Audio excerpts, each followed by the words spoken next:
रमज़ान आया है माह रमज़ान। सवाल होता है कि रोज़ा किसे कहते हैं।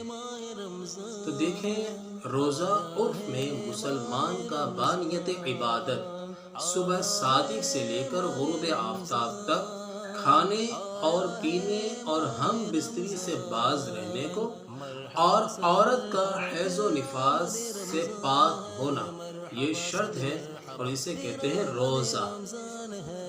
तो यानी कि मुसलमान जब रोज़े की नियत करता है तो यकीनन वो खाने से भी बाज रहता है, पीने से भी बाज रहता है और मियाँ बीवी के दरमियान जो मखसूस ताल्लुकात होते हैं उससे भी बाज रहता है। इन चीज़ों से वो बचता रहता है और इसी के मिसल और भी जो दीगर मामलात हैं उनसे भी बचता रहता है, उसे कहा जाता है रोज़ा।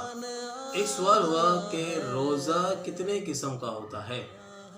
तो देखें, रोज़ा 3 तरह के होते हैं। एक आम लोगों का रोज़ा, दूसरा ख़ास लोगों का रोज़ा, तीसरा ख़ासुल ख़ास का रोज़ा। आम लोगों का रोज़ा यानी जैसे हम रोज़ा रखते हैं, खाने पीने से बचते हैं और हम बिस्तरी से बचते हैं, ये आम लोगों का रोज़ा है। और ख़ास लोगों का रोज़ा ये है कि जैसे हम खाने पीने वगैरह से बचते हैं, हम बिस्तरी से बचते हैं, वो भी इसी से बचते हैं, मगर वो साथ में हर तरह के गुनाहों से भी बचते हैं।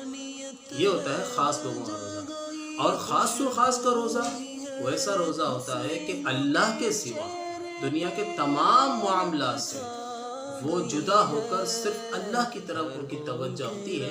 ये ख़ासुल ख़ास का रोज़ा होता है।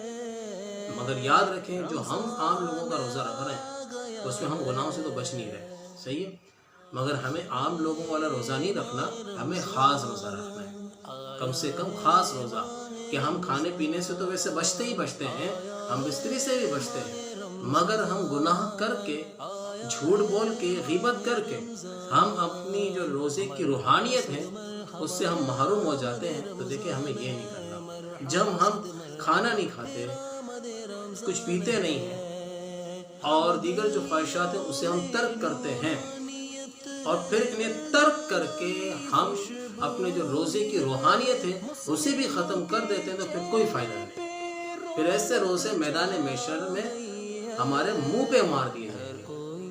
तो क्यों ना हम इन चीज़ों को तर्क करके गुनाहों से भी बच जाए, और जब हम इंशाल्लाह गुनाहों से बच जाएंगे तो ये फिर रोज़े अल्हम्दुलिल्लाह हमारे लिए इतने बरकत वाले हो जाएंगे कि मैदान महशर में ये रोज़े अल्लाह की बारगाह में आएंगे कि मौला तू इन्हें बगैर हिसाब व किताब बख्श दे।